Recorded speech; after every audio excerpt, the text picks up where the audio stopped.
What is going on? How is everybody doing? It is TJ, aka Flash by Night.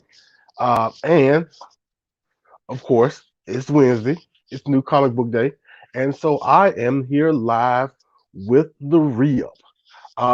In case anybody has not heard or seen, the re-up is basically a show where I come out and show off some new things I have for this week, whether it be New Comic Book Day or mail call packages, wherever I get new books from throughout the week, I come on and I bring it um, to you, the people, as Bane would say. Um, but yeah, that's it. That's all. I'm a couple of minutes behind.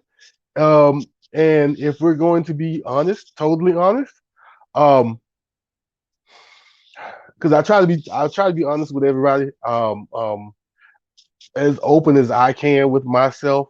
So I'll tell you that I got a certain shot Monday afternoon, and since then I have kind of a little bit of stuffiness, or runny nose, all that good stuff. I assume that's where it came from. I didn't have it beforehand, and so I was busy trying to put Vicks ass under my nose so I can breathe throughout this broadcast. Speaking of which, so it says Vicks vapor rub, but I've always called it Vicks ass. My parents, grandparents called it Vicks ass. Is that a southern thing or kind of an old thing, or did everybody at one time call it Vicks ass? Anyway, I'm gonna say hello to the chat before I get started. Of course, we have Captain Comics. Ahoy, mates and mermaids. Ahoy to you, Captain.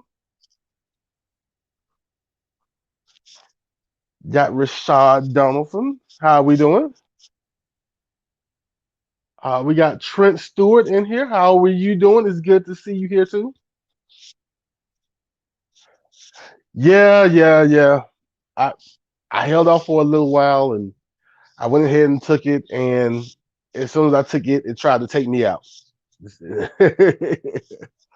uh, yeah, and it's not that bad. I'm not terrible off yet, but I've only had the first one. I've heard the second one is terrible. Well, at least compared to the first one. So we'll see what happens. Oh, let's see if I can take this off the screen. So what I'm going to do today is I am going to show off my new comic book day haul, which is about 6 books. I missed a certain few we'll go over. Um,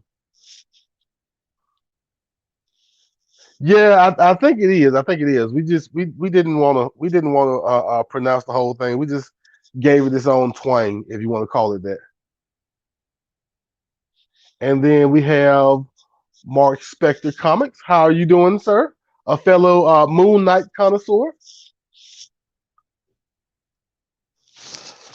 So yeah, so I'm gonna show you my new comic book day books, and I've got one nice piece of mail, a few books in there, and I also have a Werewolf by Night book that I want you guys to take a look at. Yeah, so we will start with my new books, and so since I've been out here recruiting, um, and I'm going to take as many members as I can get. I am recruiting a reborn army of people who are willing to try Heroes Reborn by Marvel. And this is issue number 2 of Heroes Reborn. If you have not checked out Heroes Reborn, it's basically to me. It's not a rehash, um, even though I've heard it because Marvel chose to use the name Heroes Reborn. I really can't defend the marketing idea behind using the name Heroes Reborn, but this is a good story in my estimation. about a world where the Avengers never existed. Somehow or another, Blade wakes up in a world with no Avengers. A couple of them are nowhere to be found. A few of them are around, but they are not in their right capacity. Let's take, for instance, Iron Man, Tony Stark never took shrapnel to the heart, never became anything more than a arms dealer, basically. Um, and then you have Carol Danvers, Captain Marvel, who never, I don't think actually went to space and never even made the rank of captain. She was such a hothead. She didn't get promoted to captain. And you have all of those scenarios where the Avengers don't become Avengers, and the Earth's mightiest heroes are actually the Squadron Supreme, and they work for the government basically.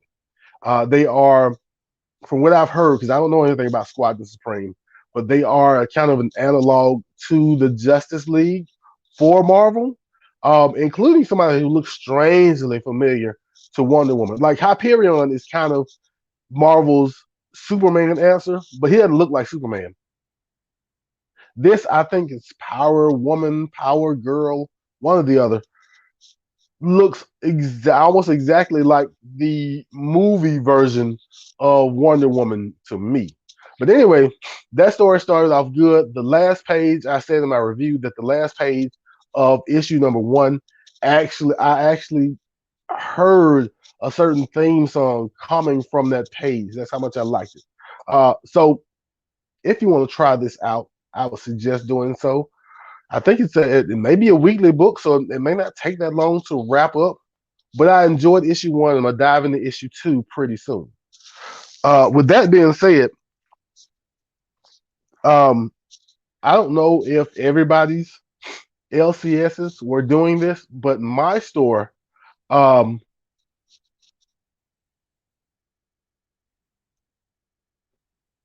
let's see, I do not know if that is true. Um, from what I know, they locked the Hulk up in the Phantom Zone, the negative zone. I'm not, it's not the Phantom Zone, the negative zone. I'm switching brands now. They locked the Hulk up in the negative zone the first time he hulked out. So I'm not sure where they're going with him yet. All right, and so her name is Power Princess. Okay, I'll take that. Also, Mr. Caldwell, how are you doing, sir? Anyway, my store gave me a pack of cards that go with the Heroes Reborn story, and it's basically the variant covers to Heroes Reborn, and so you have Hyperion here, and oh, I can't show you that. That might be a spoiler. Doctor Spectrum, who I don't know who he's an analog for. Of course, I showed this last week, the actual cover to issue number one with Blade on it. And so they sent me. I can't show you any more of these cards. They may be spoilers, and I don't want to. Oh, no, mind. There we go. There she goes. Power Princess. There you go. Chalk one up for Mr. Caldwell there. But yeah. So I have these cards, and I don't. I assume they aren't like a big deal because my store had like 20 packs, and they were just sitting around. If you make a purchase, you get a pack. Um, let's see. A direct copy, more or less, of the Justice League, but inclined to be insanely violent. Hyperion lasered Namor's head clean. Wait a minute. Wait a minute.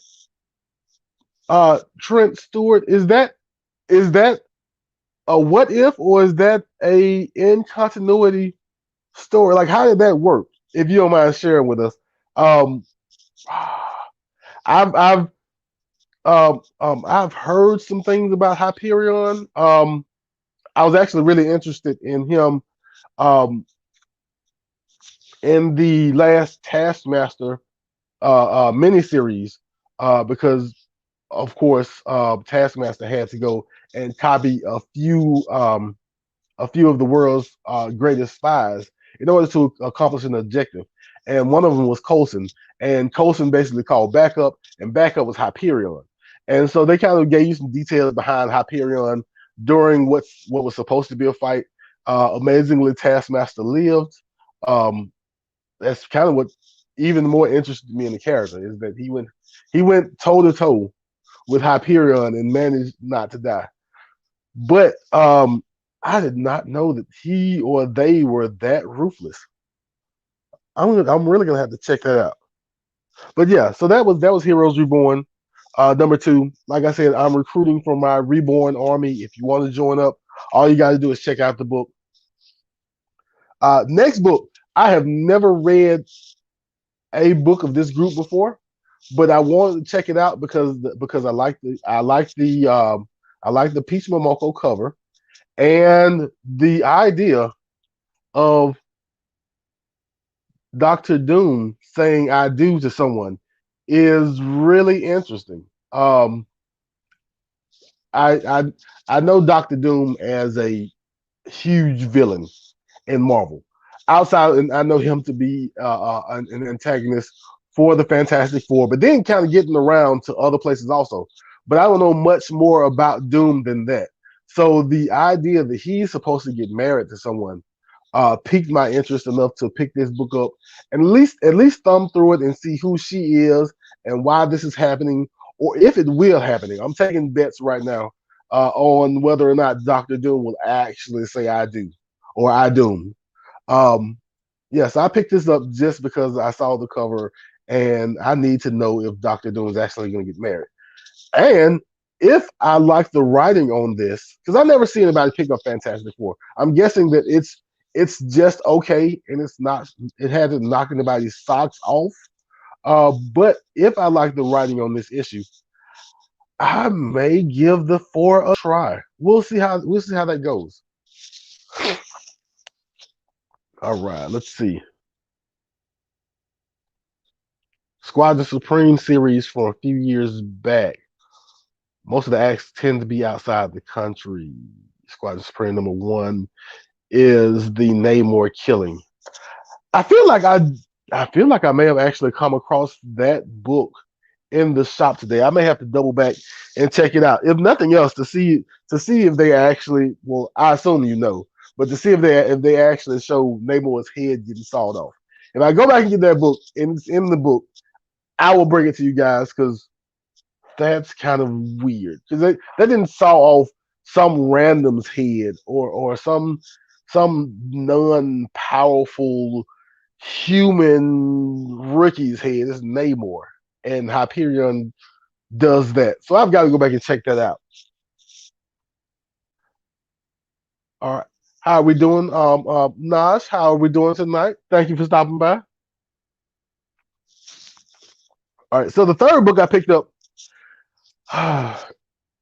really may upset my reader's anxiety, but I got it because I'm interested in the culture of the story. I want to say, um, I picked up an X book, Excalibur, at the beginning of the new X-Men run, and I read a couple of issues, and it was okay. But then I really wanted to know what was going on with Apocalypse, and I wanted to know what was going on with some other characters in the X titles. And I'm like, if I read one X title, I'm gonna end up reading five or six, and I don't have time to be all over the place with the X-Men. And so I dropped Excalibur after I think three or four issues. Because I don't want to read a whole bunch of X. I don't want to read 10 different X books.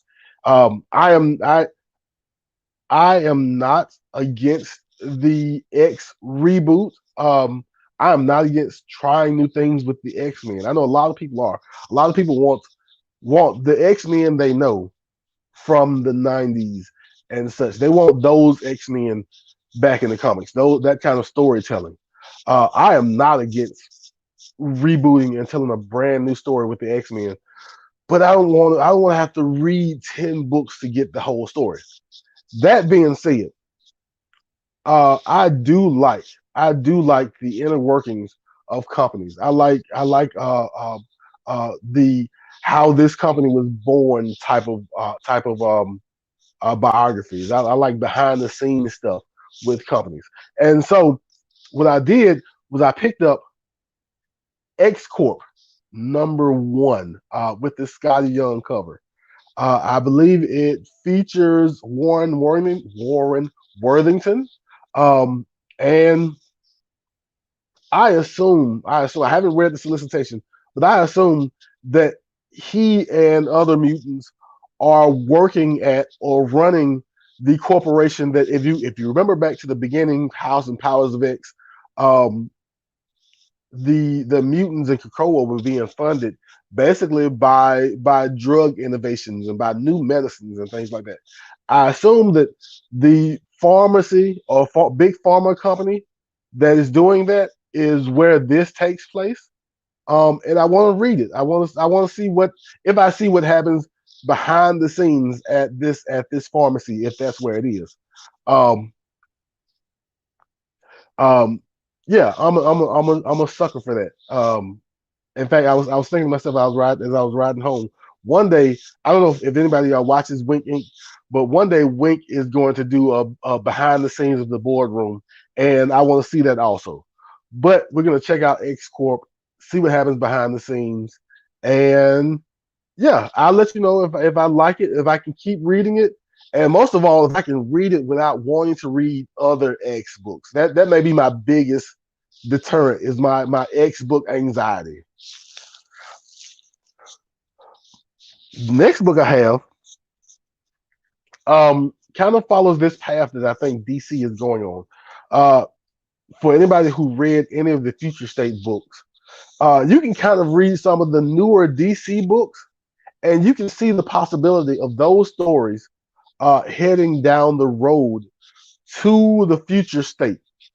That being said, the Future State Justice League book focused on a Justice League made of younger heroes who looked up to the original Justice League that basically broke up and disbanded because they let somebody in who turned on them and they trusted the wrong people and so they had to disband.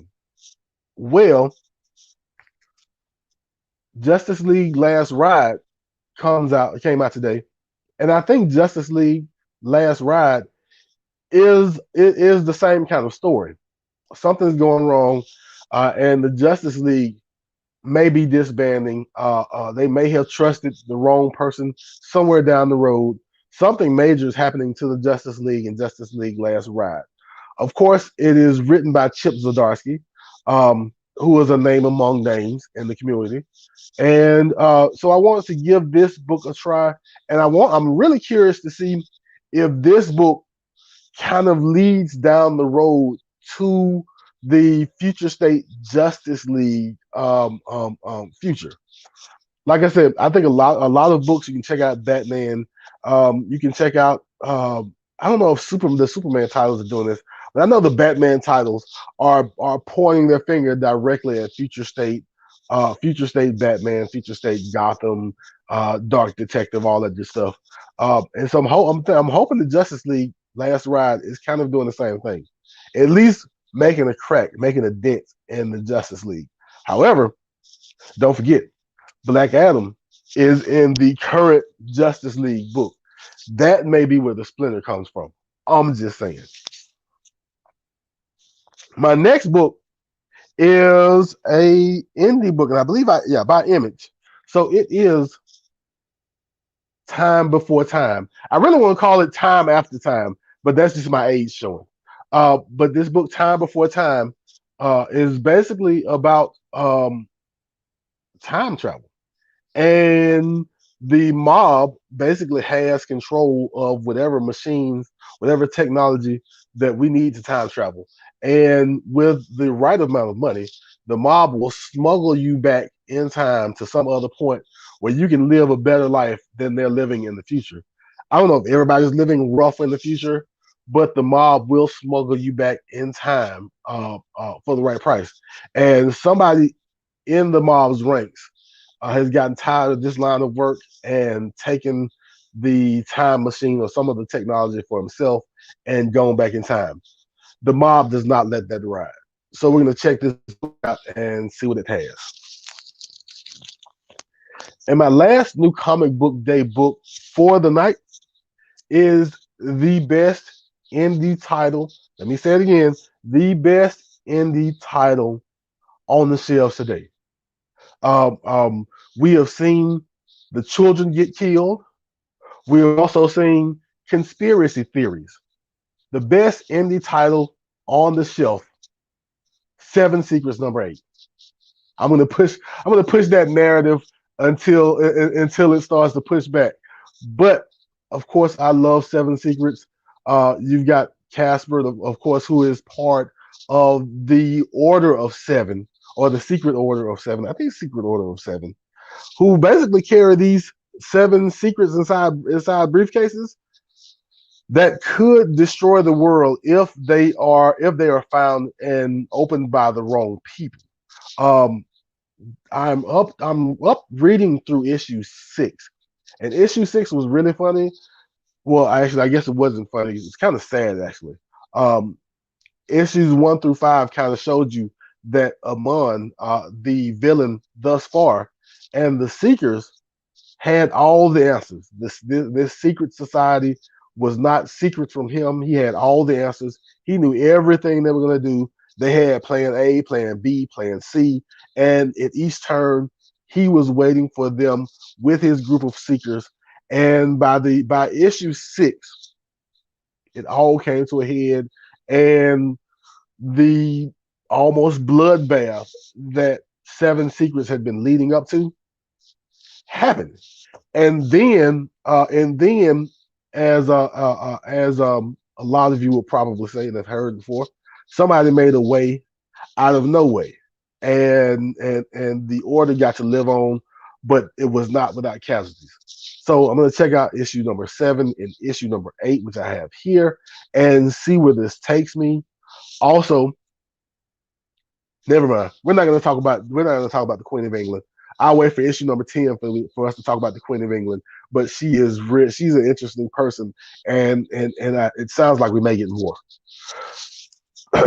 But that was my new books for new comic book day. Let's see. Me too, OG X-Men. Yeah, and I feel like most people feel that way. A lot of people feel that way. Give me just a second. Um,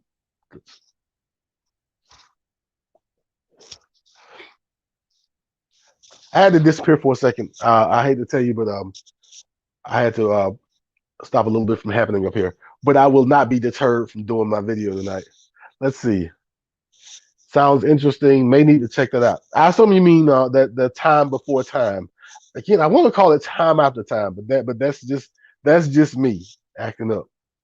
All right. So the next thing I want to show is uh, some mail I got from, I think it's store online on Facebook actually. Let's see, Chucktown Comics or Chucktown Comics. Chucktown Comics. There we go. That's an interesting question. I have and I think you asked me this before, but I have issues 0 through 6, and then I have sporadic issues of New 52. I haven't gotten a chance to go back and do a whole lot of New 52 Flash yet. Um, I would like to, but Um, I have not gotten back to New 52 yet. I actually started around. I started reading comics around Rebirth and around Marvel Legacy. And so I checked out all of Rebirth. I checked out all of Joshua Williamson's Flash run. And sooner or later, I've got to go back and check out the New 52. Uh, but who knows? I'm down for Flash in the way I can get him. But right now, I have to say Rebirth because I don't have much New 52 knowledge. Let's see, where are we at? Yeah, there we go. Shuttown Comics.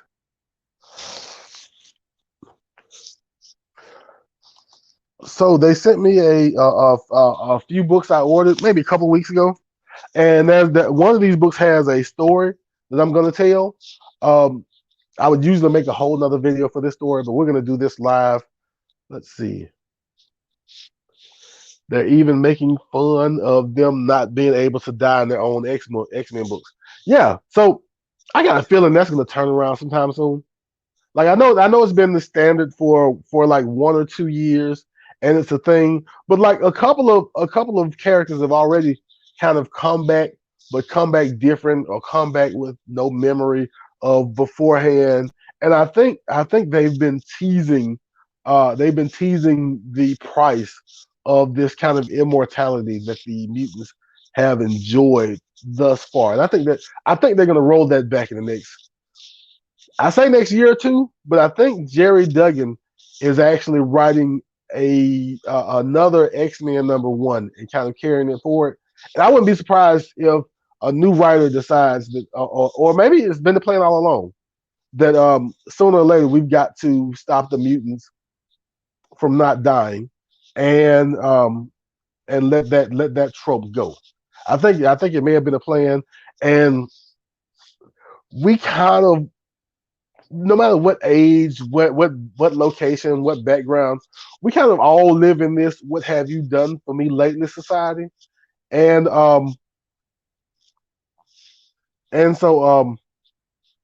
we're not waiting for stories to play out and to see what we're gonna get next or what we're gonna get in the future. We kind of want to know right now what we're gonna get, and I believe that, like I say, sooner or later they've got to get rid of the immortality, and there's gonna be consequences down the road. I'll leave it at that. But my first book that I grabbed from Chucktown Comics, not that book. We'll do that one in a second. First book I grabbed. And this is the book with the story. Something's Killing the Children, the eighth print. Now, there is a long and storied story about something's killing the children. #1, the eighth print. Of course, you had to have bought, supposedly, had to have bought Berserker #1, and then saved your receipt and saved the clip out, and then bought Berserker #2 to get Something's Killing the Children #1 for free. And so the idea was that this was going to be a limited print, limited run, and it was going to skyrocket because something's killing the children is skyrocketing. And so a couple of days beforehand, it kind of leaked out that the print run on this thing was like 75,000, and maybe greater than the print run of all of the other prints of Something's Killing the Children #1. And then uh, from what I've heard, some stores broke the rules, and sold the book without having followed the Berserker 1, Berserker 2 rules or whatever. And anyway, this book kind of jumped up, and I've seen some people buy it for $50 or $60, and so I saw a couple of high sales on eBay, and I thought to myself, hey, this person is selling it for $20. That's a steal. If other people, to my knowledge, are paying $50, $60 for it, I should grab this at $20. I wasn't paying attention. Now, I think the value of it's around 10 to 15, so I didn't lose much value on it, but I jumped out and saw the price, saw what I saw like a day beforehand on eBay, didn't check back, got excited, jumped out, bought this book sight unseen, and find out that the value that I thought was there dropped like a rock. That being said, um, my lesson is that this game of buying limited copies of variants of things like that. It's volatile. It's almost like my crypto for the last couple of days, but that's the whole nother story. But it's volatile. It jumps up and down. It moves. Um, you can try to predict it, but nothing ever works perfectly with it. And you probably shouldn't jump head first without getting all the information you can. And yeah, you should probably get all the information you can and know that you are playing a volatile game because the hype one day could be a block of ice the next day, and with no rhyme or reason. And it's probably there probably is a rhyme or reason. There was 75,000 copies. I knew there was 75,000 copies, so there was a rhyme and reason for my hype to turn into ice. You see what I did there? Yeah, that was a rhyme and reason for mine. But it happens with a lot of books that we jump out and we think that there's value in them, and sometimes there is, and sometimes there isn't. You just have to know the game you're playing and have to have as much information as you can get, and you have to use it. TJ, you have to use the information you got. But yeah, so I've got the Something That's Killing the Children #1 eighth print. I still like the cover. It is still sick with this chainsaw with the reflection in it. I don't know what the reflection is. Oh, this is my phone. Never mind. Okay, yeah, the chainsaw with the reflection in it. It's still nice. It's still cool, but it is not the gold mine that I thought it was when I pressed yes. Let's see.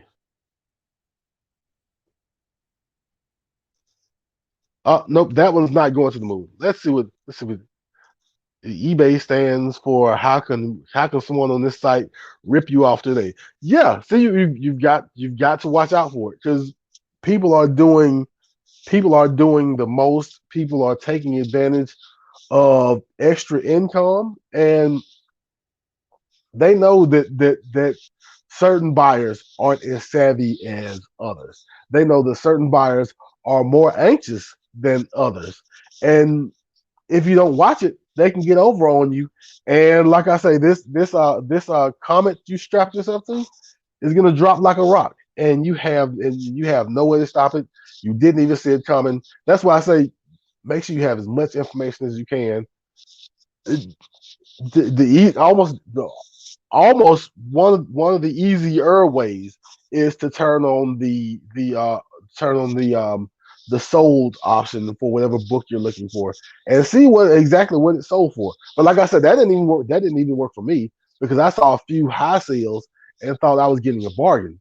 2 days later, I'm looking at all the sales and it's 10, it's 12, it's 15, it's 8, it's 10. And there was no that you could see it coming, but there was no way to concrete say that was going to happen. So yeah, you got to pay attention to that kind of stuff. Let me see. Limited means nothing. Limited to 500 means nothing. 500 a day has been exposed a few times. That's the other thing. You have to you that can't be the only thing that the book has going for it. Because it's got to be popular. It's got to stay popular. If a movie or a show is coming out, it's got to be the right movie or right show in order to keep that popularity, in order to keep the price or keep the value high on the book. Um, yeah, it's there's a lot of things to go. There's a lot of things to go into it, and you just have to be careful. Which E stands for how can we rip somebody off today. Go ahead, eBay. Go ahead, eBay. Let's see. Jono, is it Jono Vizini? Am I getting that right? Help me out. How we doing today? Thank you for stopping by. Let's see. Also, too, we all have to think: what is the purpose of buying comics? Anyway, do we need it? Are we investing in it? Are we taking away from our actual goals in our heart? Yes, that's another thing. So I'm not I'm not big into Something's Killing the Children. I read the first trade and it was okay. And like I said, I still feel like the $20 that I paid for this book wasn't terrible. It probably won't. It may not get back to $20 unless I can get it graded and get a 9.8. Maybe I can find a break even point or something. But but one of the best things for you to do if you're going to invest in books, invest in something. I think the best thing you do for your sanity, I'll say, is invest in something that you would not mind having if you couldn't get the value out of it that you thought. I've got a couple of Miles Morales 25 variants coming in that I paid more than I thought than my frugal mind said that I would pay for books when we first started this. Um, but I don't mind having it if the value isn't there 2, 3, 4 months down the road. I have that the Miles Morales dunking basketball cover back there. Uh, Fortunately, I paid for most of that with the Virgin version, which I think after I sold it went through the roof for like a month or so, and I really probably shouldn't have sold it as soon as I got it, but it pretty much paid for the set itself. But if I had paid 20, $25 for the Miles Dunking cover and it never returned anything, it's no sweat off my back. I like having the book. But one of the best things I think you can do is to invest in books that you wouldn't mind having if all goes wrong.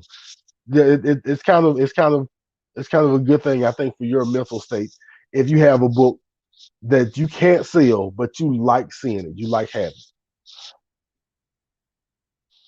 All right, and we have Mark from Legion of Comics. Good sir, how are we doing? How are we doing? Thank you for stopping by. Yeah, yeah. Mark from the Legion of Comics has a good channel, has a fun channel. He is a very DC centric guy, if I can say so. Um, but yeah, you check him out, and he's live streaming during the day, and I'm not supposed to be listening, but I sneak off a little bit and check it out. But he has an awesome channel, so check out Legion of Comics if you have not yet. Let's see.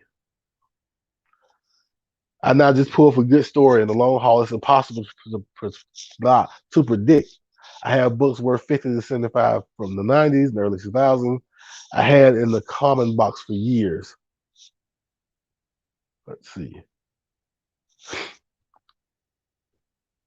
Yeah, and like I said, that's something I was thinking about today, which is if you're gonna invest in a book, if you're gonna invest and maybe try to flip, if you don't mind the risk, because some people don't mind risk. If you don't mind the risk, then go for what you know, dive on out there head first. But if you want to keep a little bit of sanity, go ahead and invest in something that you wouldn't mind keeping if the investment went downhill. All right. Very DC centric. All right. So now that I've droned on about something that's killing the children, the second best indie title on the market. The next book I picked up. Oh, and I already well, now I have two copies. Noctera number 3. Or do I have Noctera number? Yeah, I have Noctera number 3. I believe it's another cover, but of course Noctera, great book. If you haven't read it, our POV character Val is a truck driver in a world that's gone dark, and this dark is kind of a poisonous dark, and it's turning people and turning animals and creatures into these monsters called shades. And there's also a twist with one of the other characters in Val's life. I won't get that deep into it, but there's a twist with one of the characters in her life. And by the end of issue 3, my only thought was Scott Snyder. Why are you doing this, bro?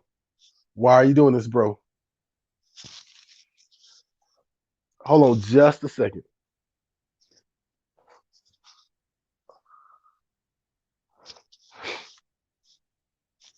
All right. Didn't want to invade your screen with my tissue. Let's see. I hope you pulled Mighty Morphin. It's outstanding. You know what, Trent? I tried Mighty Morphin Power Rangers and I think it was Mighty Morphin Power Rangers and Power Rangers during the what was it, Shattered Grid, and I tried a couple of books because I saw the commercial with Tommy, and I was wondering, like, what is Tommy doing evil? Now people that have been reading Power Rangers and Mighty Morphin Power Rangers probably knew that, but me not knowing anything about it, or me not knowing anything about Power Rangers, I wanted to know why Tommy was evil. And so I checked out a couple of issues, but I dropped off of it. Um, I may come back. My young cousin asked me about checking out Mighty Morphin and TMNT. So I may come back and try that now that they've kind of rebooted and everything. But it's one of those things where if I don't have a comfortable landing spot, um, I'm hesitant to jump in, but I may have to jump in anyway, and see what Mighty Morphin is about. Anyway, Mark asked, "Have I been reading Seven Secrets? Have I been reading Seven Secrets?" Once again, Seven Secrets, the best, the best indie title on the shelf. It's killing children. Maybe it's killing children. There are maybe children being killed, and there are definitely secrets and conspiracies in this book. The best indie book on the shelf, Seven Secrets.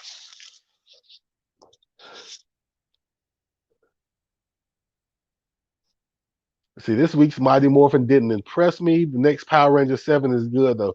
So what's the difference now between Mighty Morphin and Power Rangers? Is one I don't want to force them to go back to the original show, but is one like the original characters and one updated characters? I don't know the difference. I heard there was a kind of a split when Mighty Morphin and Power Rangers both rebooted, but I don't know what it is. What is going on, Jay? How are we doing? How are we doing? Let's see. Power Rangers is the Omega team. Power Rangers is the Omega team. That's two. Now, I'm gonna tell you right now, y'all are speaking Spanish with the Omega team. Two teams, separate books, some crossover. I may be able to handle that. Uh-oh. Just another day. Okay, you almost made me sing a country song. Just another day of paradise. Thank you for stopping by. Thank you. How y'all doing? Um, there was a country song called "Just Another Day in Paradise," and I was about to break out singing, but that's my not so talented hidden talent. All right, so the next thing I grabbed from Chucktown Comics is Star Wars Bounty Hunters. I think the director's cut. Um, I grabbed this because it was a nice looking book. I do not read these Star Wars books. I do not partake, but this cover is nice, and apparently this is a black Boba Fett costume, maybe something we haven't seen before. And so I grabbed it just to kind of keep it and let's see what happens to this book. Um, Also, I believe it was the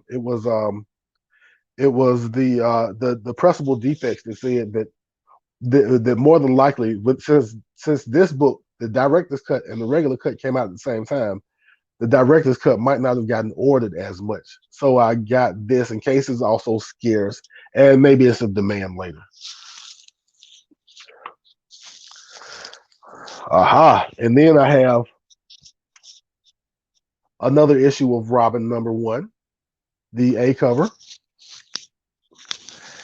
and another issue of the wraparound cover with Damian Wayne looking all crazy, going all Mortal Kombat on us. And yeah, so Damian, for those who don't know, Damian struck out on his own, snuck out the back door, didn't tell anybody in the Bat family, but he needs to prove himself to be the best fighter in the world, and he is going to go to the League of Lazarus to fight anybody and everybody in a Mortal Kombat style tournament. And then the last page of this book happened, and I want issue 2 right now. Also, it's a Joshua Williamson book, and Joshua Williamson we trust. Hold on one more time.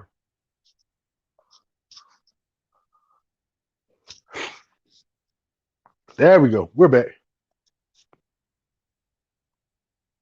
Okay, we're not gonna spoil it too much, but yeah, we'll say L, but we won't spoil it that. Okay, now y'all are just spoiling it. Yeah, I don't know what the end of the book means. Um, I thought it was really funny.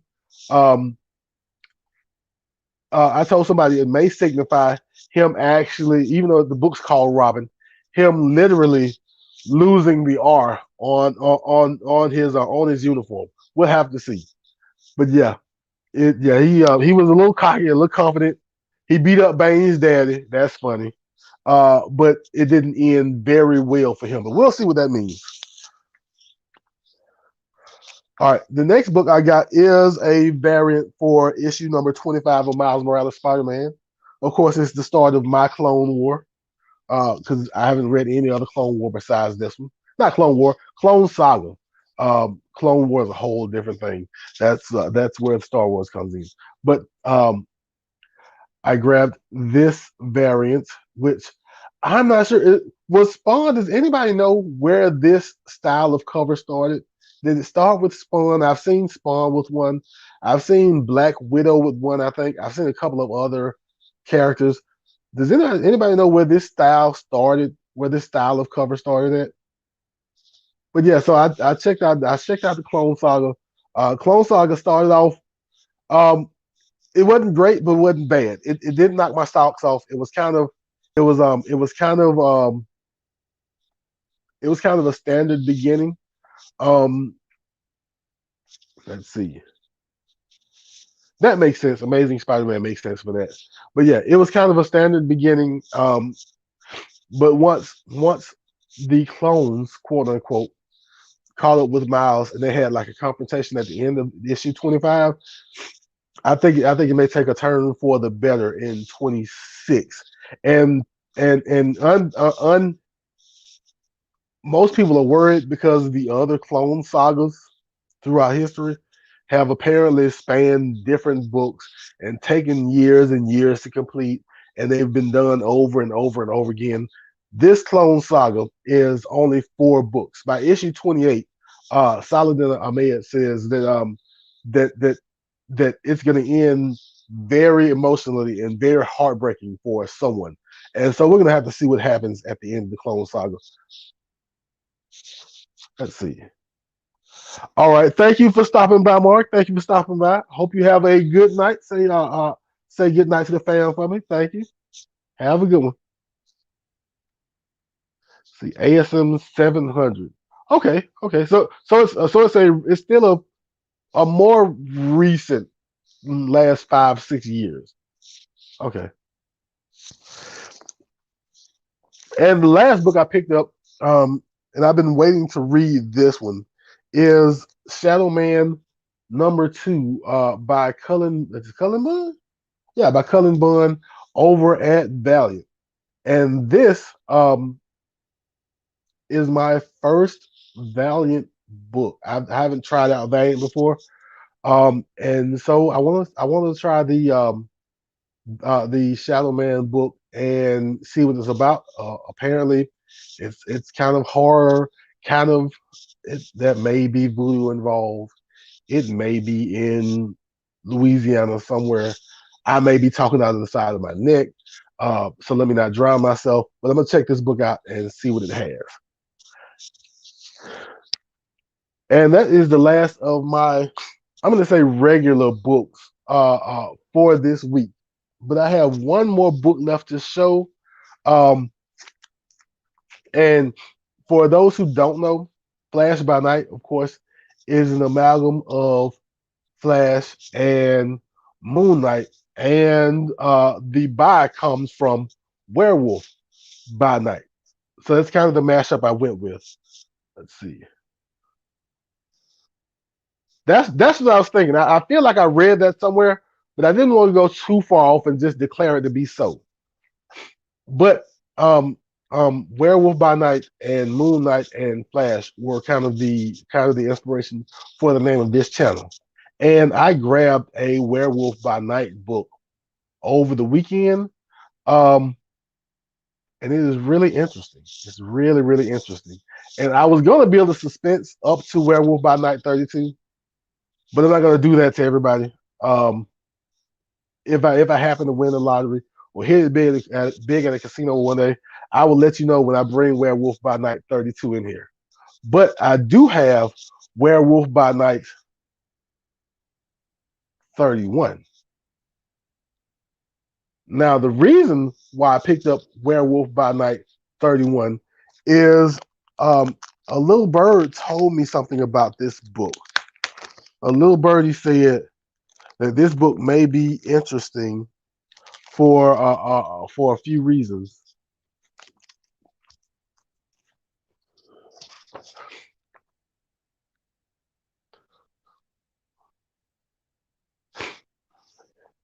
And see that's what I need to be doing. I need to try and cut back a little bit.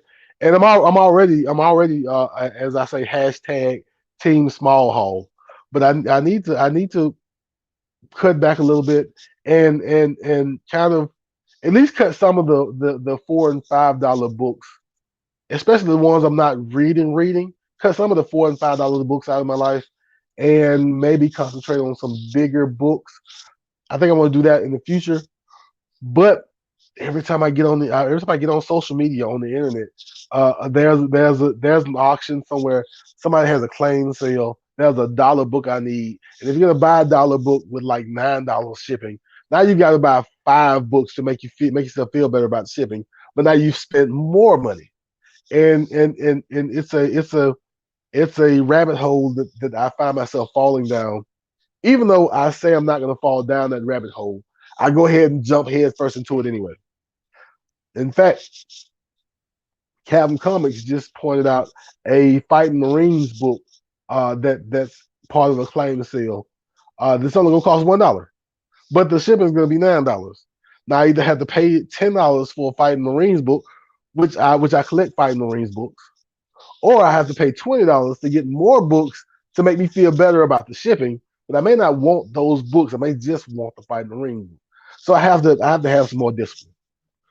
But with all my rambling, you get back to Werewolf by Night 31. And the reason why I bought Werewolf by Night 31 is because if you look to the back,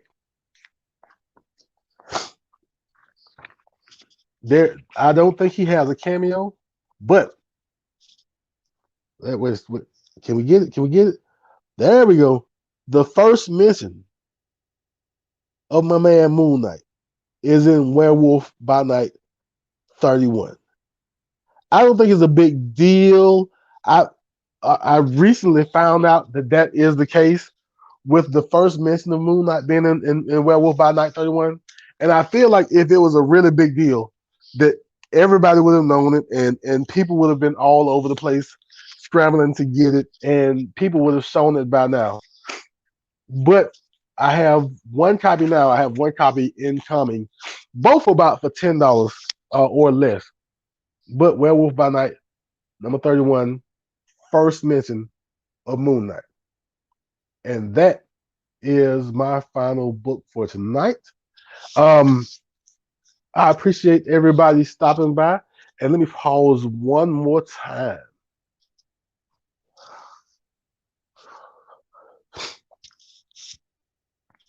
There we go. I appreciate everybody stopping by tonight. Um,